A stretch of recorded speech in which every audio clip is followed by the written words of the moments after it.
एक गांव में एक लड़का रहता था। वो लड़का पढ़ाई में बहुत होशियार था, लेकिन उसकी पढ़ाई नहीं हो पाती थी क्योंकि वो लड़का अपना घर भी चलाया करता था। वो रोज़ अपने खेत में जाता, दिन भर वहाँ काम करता और शाम को घर वापस आकर वो थोड़ी बहुत पढ़ाई कर लिया करता था।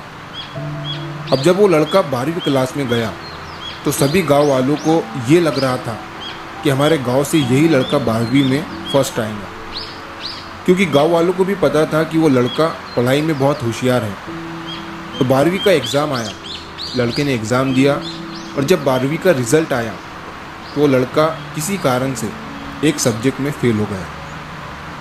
जब गांव वालों को ये बात पता चली तो सारे गांव वाले उस लड़के को ताने देने लगे और उसका मजाक उड़ाने लगे। वो जब भी अपने घर से खेत की तरफ जाता तो उस रास्ते पर उसे जितने लोग मिलते वो सब उसे ताने देते रहते।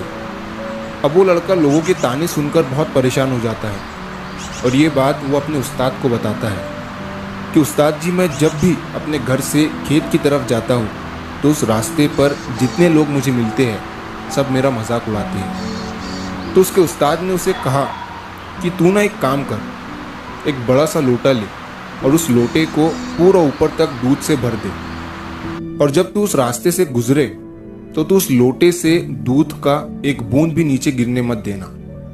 लड़के ने एक दिन वैसा ही किया।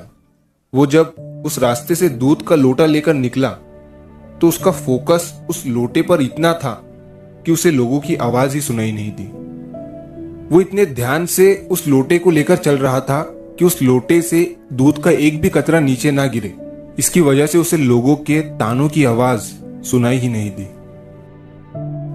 तो इस कहानी से हमें ये सीख मिलती है कि अपने काम में इतना ढल जाओ, इतना फोकस अपने काम पर लगा दो कि बाकी की चीजों का आप पर कोई असर ही ना हो, लोगों की आवाजें, लोगों के ताने आपको सुनाई ही ना दे। जैसे कैमरा होता है जो सिर्फ अपने सब्जेक्ट पर फोकस करता है, बाकी सारी चीजों को वो ब्लर कर देता है। तो बस आपको भी उसी तरह अपने काम पर, अपने टारगेट पर फोकस करना है, बाकी चीजें तो अपने आप ही ब्लर हो जाएंगी।